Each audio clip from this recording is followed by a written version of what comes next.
Good morning, ladies and gentlemen. Thank you very kindly for being with us here today and allowing us this opportunity.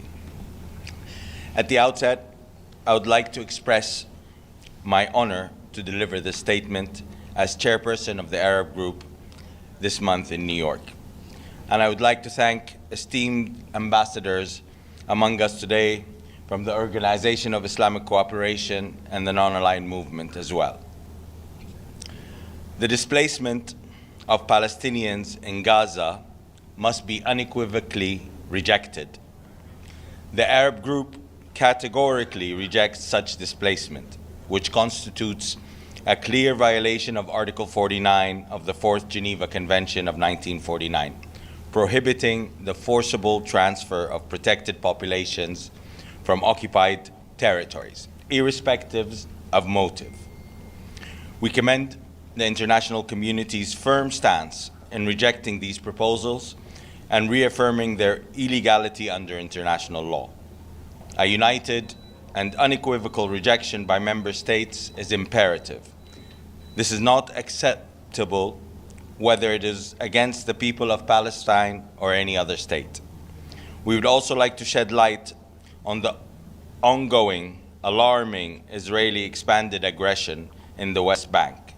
These actions are a clear violation of international law and must stop immediately.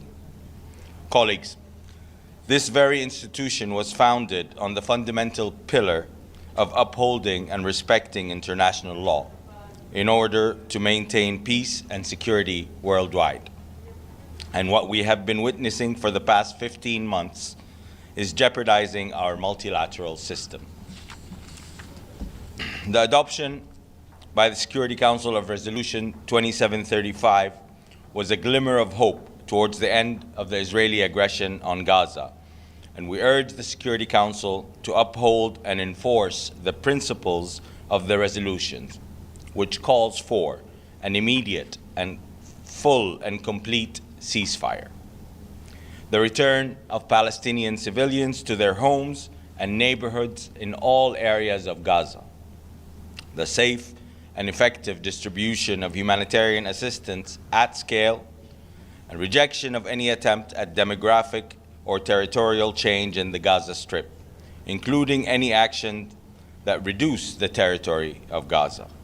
And finally, the unwavering commitment to the two-state solution consistent with international law and relevant UN resolutions. In addition, we commend Qatar and Egypt, as well as the United States, for the utmost dedication in working around all the obstacles that are jeopardizing the ceasefire deal. The entire world supports a ceasefire in Gaza, and we all want to see its full implementation to lead to a sustainable and lasting ceasefire and to peace to the region and the world. Finally, we, the Arab countries, want to see a Riviera, a Palestinian Gazan Riviera in the independent and internationally recognized state of Palestine. With this, I give the floor to my esteemed brother, Dr. Riyadh Mansour, Ambassador of the State of Palestine. Thank you, Brother Tariq. Shukran jazilan.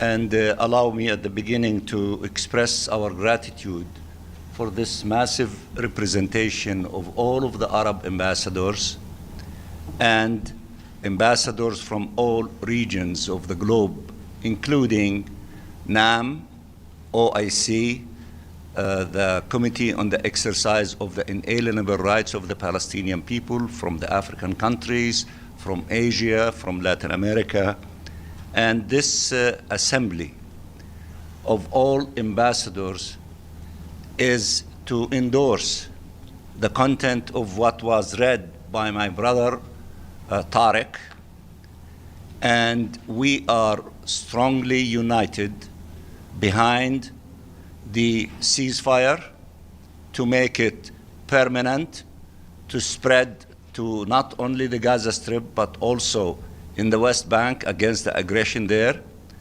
and for the Israeli forces to leave the Gaza Strip and to leave the occupied West Bank, beginning with the northern part of the West Bank, and the full implementation of all provisions of the agreement through the 3 stages. In addition to that, we are united behind the implementation of Resolution 2735. It was adopted by the Security Council. No one voted against it. We want to see the implementation of that resolution as well.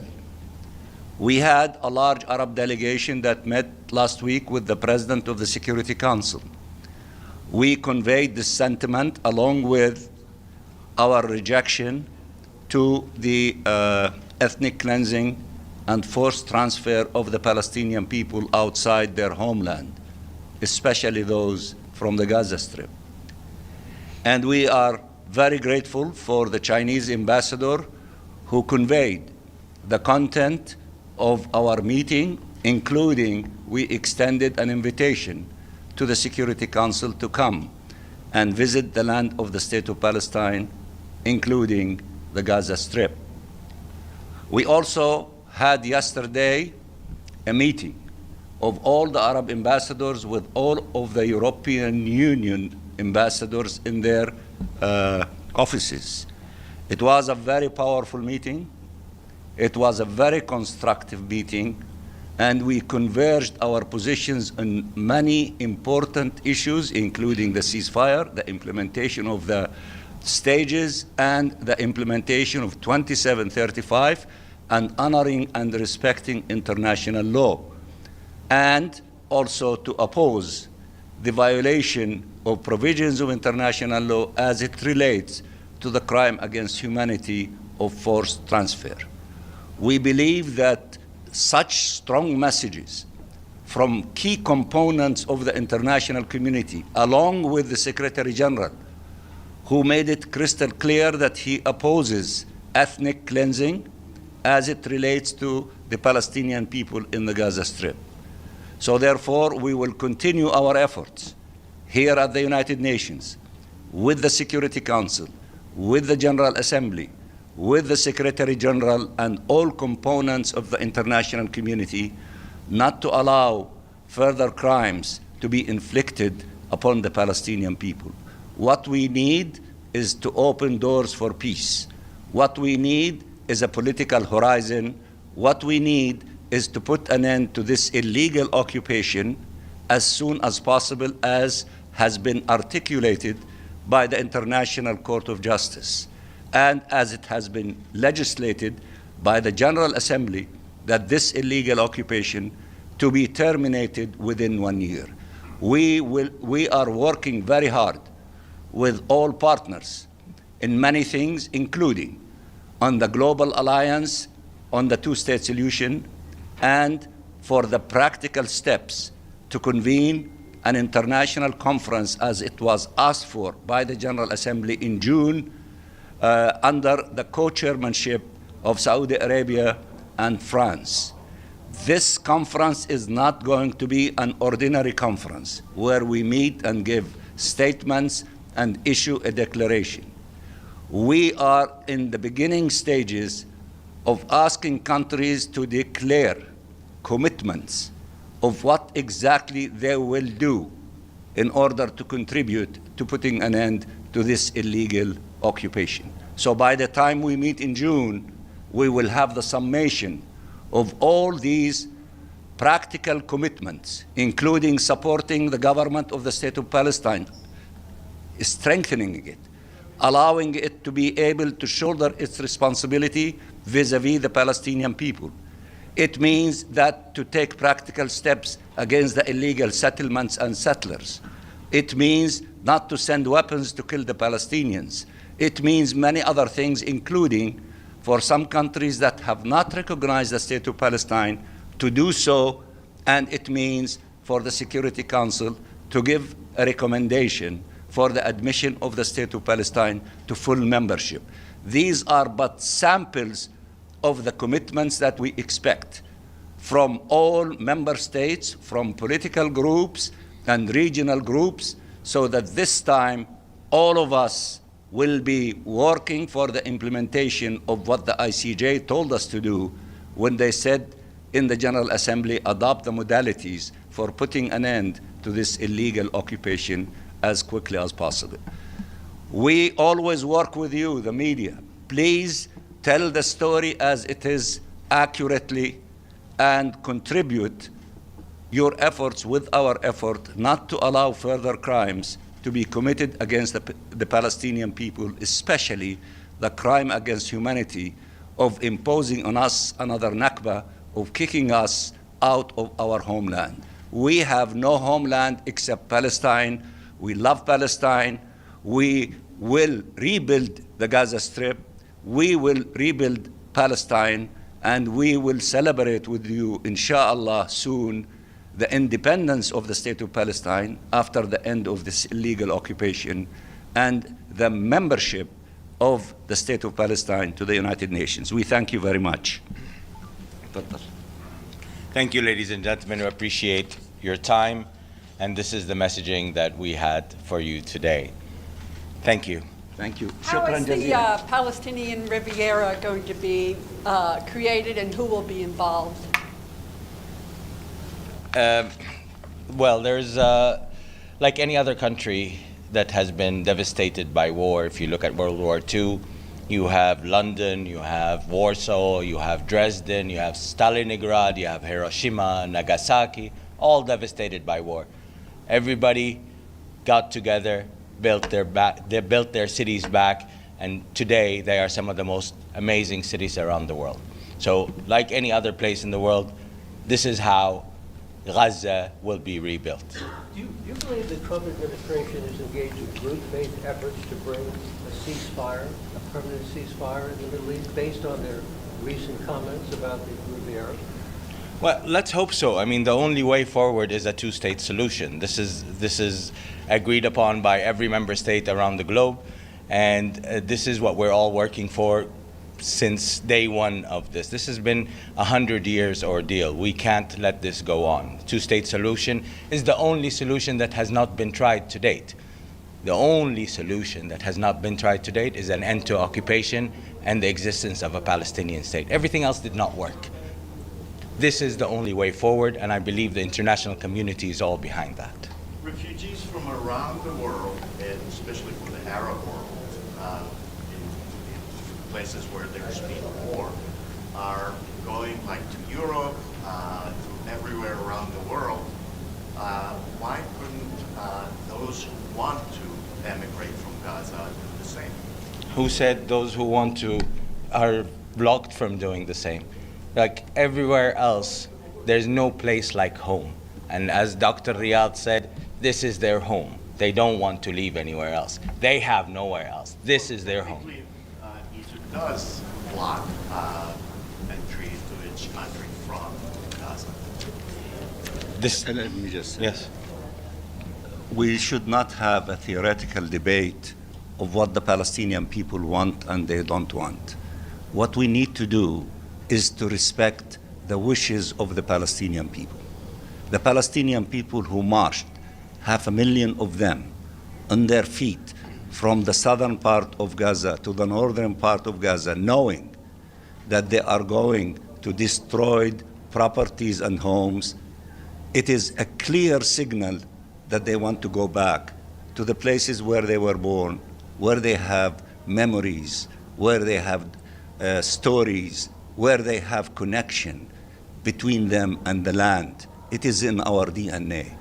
If some people tell us that they were exiled 2,000 years ago from a piece of land and then they are entitled to return to it, why is it so surprising that we, the Palestinian people, that should not be allowed to go to the places that we love the most? And then they tell us about those who were exiled 2,000, then they came and turned the desert into paradise. We are able to turn the destroyed beautiful areas that used to be beautiful in the Gaza Strip to what we want it to be. We are resilient people. If we are not oppressed, if we are not being killed, if in large numbers, if we are not being put in prisons in large numbers, just once we have that opportunity to exercise the self-determination on the lands of our ancestors, our fathers and grandfathers, then watch us as Palestinians, what wonders we will do. There is no one that can rebuild what they want to rebuild, to have paradise here and there, and we, the Palestinian people, cannot do the same and maybe more. So respect the position of the Palestinian people, the desire of the Palestinian people, and to respect what they decide. Don't kill them, don't force them, don't starve them, don't deny them hospitals, don't deny them schools, and then say they have the right to migrate away from hell. That is not fair, that is not correct, that is not congruent with humanity. One last question. Are there specific steps you would like to see the Security Council or the GA take in the next, say, 2 weeks?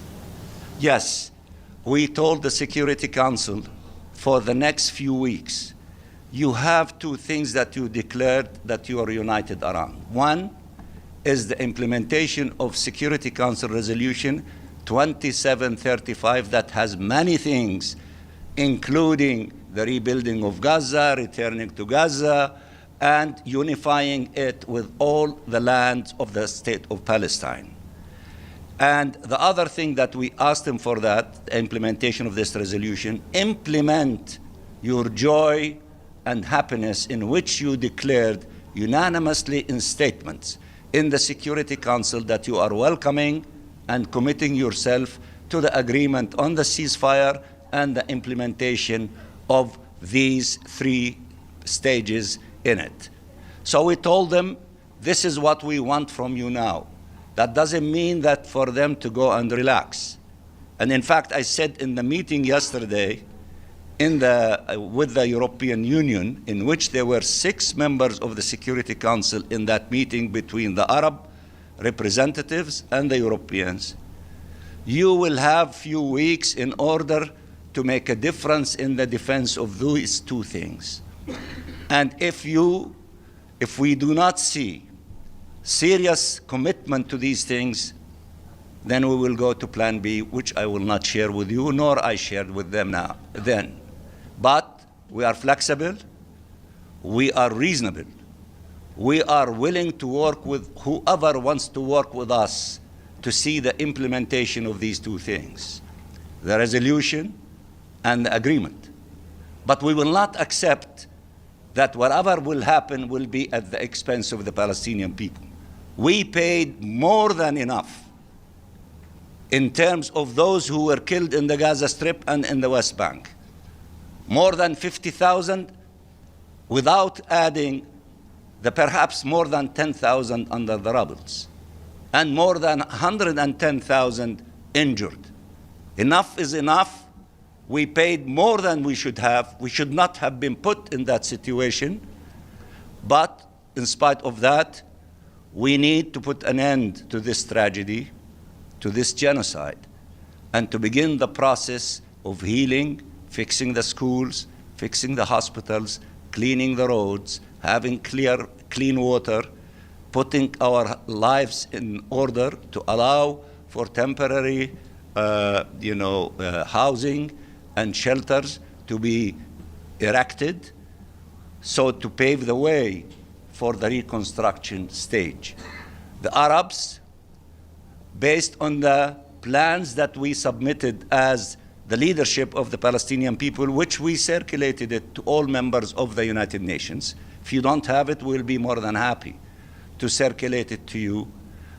The Arabs, based on that and other creative ideas led by our brothers from Egypt, will be in the next few days, as a result of consultations at high levels in Riyadh and the summit in Egypt on the 27th, and a ministerial meeting in Jeddah of the OIC on the 7th of March, we will be able to put the alternative for those who say there is no alternative but their ideas, to show that the Arabs, the Muslims, together, and many of our friends we have plans of how we can save Gaza, how we can help the people in Gaza to pave the way for beginning the process of reconstructing Gaza, and we will. And many said in the meetings that I refer to, especially with the Europeans, between the technical know-how by many and the financial resources by our brothers, the Arabs, we will be able not to abandon the Palestinian people, but let them to be resurrected from the dooms of what happened to them in the Gaza Strip to the glory of where they can be and to the genius of the Palestinian people, because we are the most educated people in the Middle East. So we can do wonders. Trust us. Thank you very much, and thank you to my colleagues. Thank you.